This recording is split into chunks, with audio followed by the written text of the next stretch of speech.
dari apa yang nanti disampaikan. Untuk mempersingkat waktu, maka dengan segala hormat kami memberikan kepada Bapak Haji Srehan untuk menyampaikan tausiah. Kepada beliau dipersilakan. Assalamualaikum warahmatullahi wabarakatuh. Bismillahirrahmanirrahim. Wassalatu wassalamu ala rasulillah wa la hawla wa la quwwata illa billah. Amma ba'd. Bapak-bapak, ibu-ibu, calon bapak, calon ibu yang berbahagia, alhamdulillah kita pada hari ini diberikan kesempatan kenikmatan oleh Allah Subhanahu wa ta'ala sehingga kita bisa melaksanakan suatu amalan yang mudah-mudahan ini bisa menambah pundi-pundi pahala bagi kita sekalian. Namun yang perlu kita ketahui bersama bahwasanya kita kalau hanya sekedar untuk mengumpulkan pahala di bulan Ramadan memang gudangnya pahala. Tetapi kalau pahala ini yang kita andalkan untuk mendapatkan tiket menuju surganya Allah, ya nanti kalau misalnya kita umurnya cuma 20 tahun, kita di surga cuma 20 tahun itu aja, sisanya lari tanpa cari sendiri. Ya. Nah, yang kita cari apa? Allahumma inna nas'aluka ridhaka wal jannata wa na'udzubika min sakhatika wan nar. Allahumma ya Allah, inna nas'aluka, aku mohon kepadamu ya Allah, ridhoka, ridhomu, wal jannata, dan surgamu, wa na'udzubika, dan aku mohon perlindungan kepadamu ya Allah, min sakhatika, dari murkamu, warnari, dan siksa api neraka. Jadi yang kita cari bukan pahalanya tetapi ridhonya. Nah, kapan itu bisa kita rasakan kenikmatan yang diberikan oleh Allah kepada kita? Manakala kenikmatan itu sudah tidak ada pada diri kita. Sebagai contoh, pada saat kita sehat mata ini, kita tidak akan terasa kalau itu sebuah nikmat. Tapi yang akan menjadi nikmat pada saat kita itu terkena penyakit mata, baru kita rasakan betapa nikmatnya orang yang sehat matanya.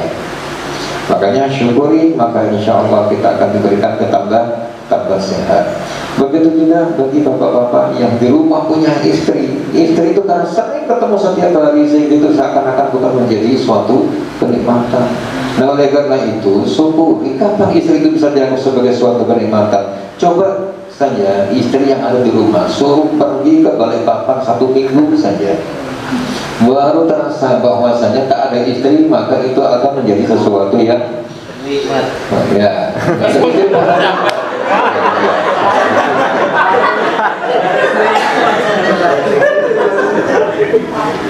Pak Abdullah ini mengatakan bahwasanya ya, tidak ada istri katanya nikmat. Wahu Abdullah. Biasa Pak. Luar biasa ini ya. Bagiannya kepada Bapak 1 minggu, maka kita akan merasakan betapa sakitnya kalau engkau tiada di sampingku, benar ya. Nah, oleh karena itu syukuri pada saat istri berada di samping, maka insya Allah akan ditambah istri.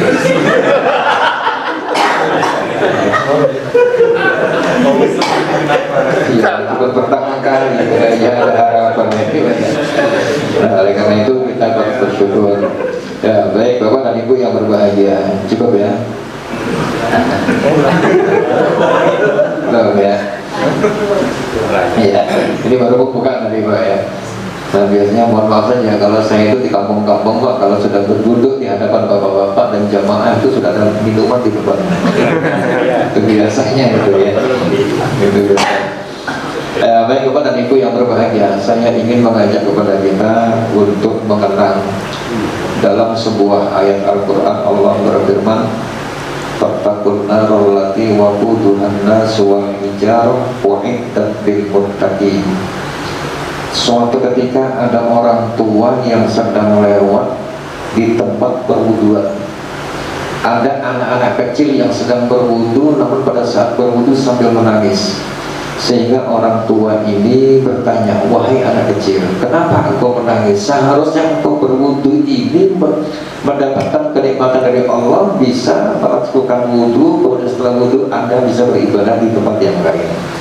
Kemudian anak kecil tadi menjawab, wahai Pak Tua, Bagaimana mungkin aku tidak menangis pada saat aku membaca Al-Quran begitu sampai di ayat yang berbunyi fattaqun narul lati waquduhan nasu wal hijarah wa'iddat lil kafirin. Tadi mohon maaf terbalik ya, lil mutakin ya.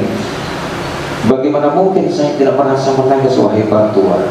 Di situ Allah memerintahkan kepada kita sebagai umat manusia untuk takut kepada neraka, di mana neraka ini yang bahan bakarnya terdiri dari manusia dan bebatuan, dan itu yang dijanjikan kepada orang-orang yang kafir. Nah kemudian Pak Tuhan tadi menegur, kamu kan masih kecil wahai anak kecil, kenapa Anda masih menangis? Kemudian masih dijawab lagi oleh anak kecil, anaknya ngeyel, anaknya ngeyel, karena terlalu cerdas anaknya ini. Jadi si anak kecil tadi mengatakan, wahai Pak Tua, kalau Pak Tua ini berada di dapur, kemudian mau menghidupkan sebuah tungku dan bahan bakarnya itu adalah terbuat dari kayu, kira-kira yang masuk pertama kali ke dalam tungku itu kayu besar atau kayu kecil? Ya kayu kecil, itulah yang saya takutkan wahai Pak Tua. Jangan-jangan yang menjadikan api neraka itu menjadi semakin menyala, itu saya khawatirkan akulah orang-orang yang kecil bisa masuk ke dalam neraka, gara-gara saya masih kecil. Bahwa orang tua itu kaget.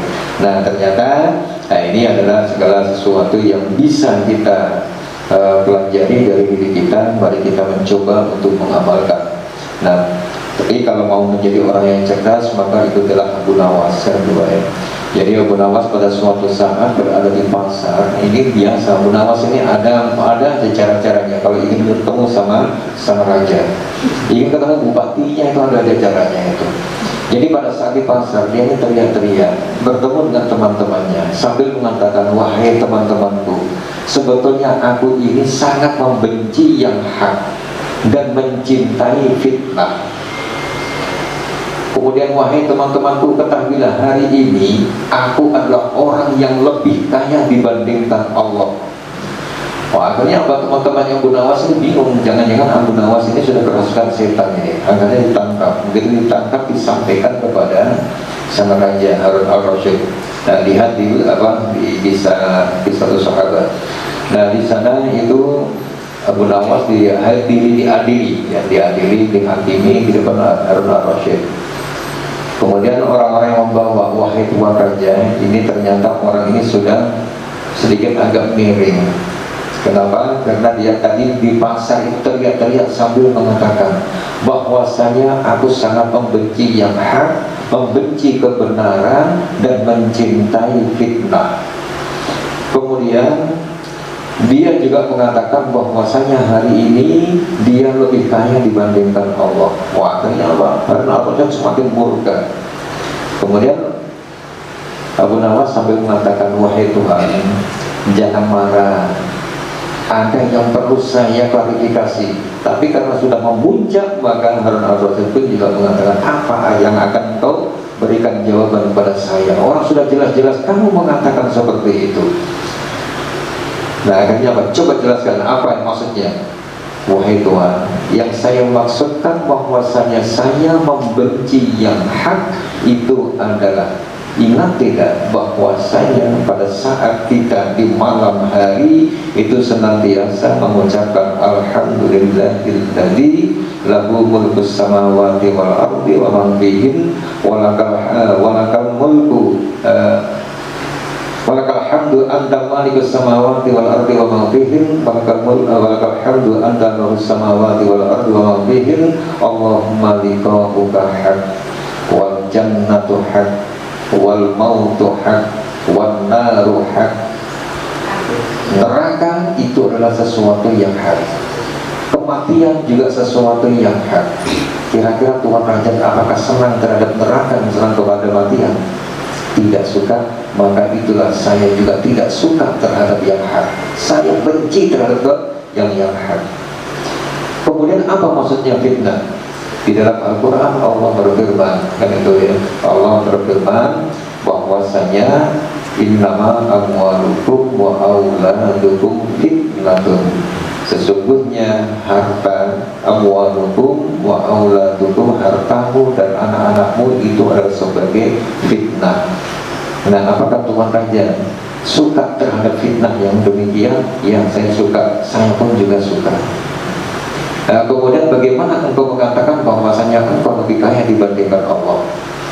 Kemudian Abu Nawas menjawab, ketahuilah wahai Tuan Raja, Allah tidak punya anak, anakku banyak. Nah, itulah yang dimaksudkan kenapa saya mengatakan aku lebih kaya dibandingkan Allah. Allah tidak beranak dan Allah tidak diperanakkan.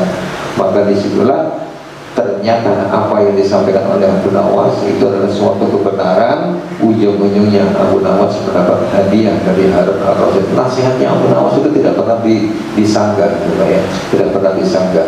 Bahkan karena saking ingin mengalahkannya, ya, Abu Nawas ini, Tuan Raja ini suatu ketika itu pesan kepada para pengawalnya, karena pada saat itu Abu Nawas dalam keadaan sakit. Nah, begitu sakit, coba tengok Abu Nawas bagaimana. Nanti kalau meninggal, tolong sampaikan kepada saya. Nah, singkat kata, singkat cerita, ini pengawal datang ke rumahnya Abu Nawas. Nah, ini menyampaikan, wahai Tuan Raja, Abu Nawas meninggal. Ternyata apa jawabannya Tuan Raja? Alhamdulillah. Jadi para sahabat ini bingung, kenapa engkau mengatakan Alhamdulillah wahai Tuan Raja? Biasanya kalau ada orang meninggal, jawabannya Inna lillahi wa inna ilaihi raji'un. Nah, terus apa yang kamu inginkan? Nah, saya menginginkan begini, coba nanti kamu menggali kuburannya 2 lubang, katanya. Nah, 2 lubang, yang satu itu untuk Abu Nawas, yang satu untuk saya, namun tolong di bawah tengahnya. Saya ingin mengetahui kecerdasannya Abu Nawas, apakah dibawa sampai mati. Di bawah tengahnya. Begitu sudah masuk, nah, saya ingin melihat saja bagaimana kecerdasannya Abu Nawas, apakah dibawa sampai mati. Datanglah malaikat. Marroku kalaman Nabi juga bertanya. Nah, akhirnya apa? Abu Nawas juga ngomong, kamu tuh salah alamat wahai malaikat. Saya ini kan mayat yang sudah lama. Coba lihat pakaianku ini. Kalau kamu mau bertanya, coba tanya kepada orang yang berada di sebelah. Nah, akhirnya apa? Saya raja kurang ajar memang Abu Nawas. Sampai mati pun masih bisa mengerjakan saya. Demikian kurang lebihnya, maaf. Assalamualaikum warahmatullahi wabarakatuh. Semoga kita yang mendengarkan bisa mengambil pelajaran, dan semoga apa yang tadi disampaikan, begitu juga dengan majelis kita, dapat ridho daripada Allah Subhanahu wa Ta'ala. Karena sebagaimana tadi yang disampaikan bahwa pahala di bulan suci Ramadan ini memang dilipat gandakan oleh Allah Subhanahu wa Ta'ala, termasuk kegiatan kita pada hari ini. Semoga mendapat pahala yang berlimpah. Namun bukan hanya pahala yang kita inginkan, tapi ridho daripada Allah Subhanahu wa Ta'ala. Demikian daripada kegiatan kita hari ini. Sekali lagi semoga menjadi berkah bagi kita semua. Subhanallah wa bihamdik, subhanakallahumma wa bihamdika, asyhadu an la ilaha illa anta, astaghfiruka wa atubu ilaik. Wassalamualaikum warahmatullahi wabarakatuh. ويفرقون بين الله ورسله ويقولون حدود ونكفر به ويريدون أن يتخذوا بين ذلك سبيلا أولئك هم الكافرون وأعتدنا للكافرين عذابا مهينا الذين عليهم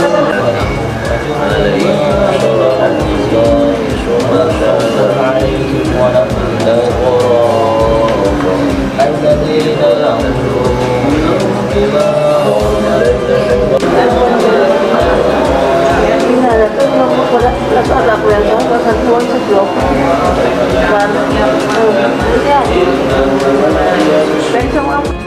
Ramadan yang ketiga kita kembali akan mendengarkan sama-sama belajar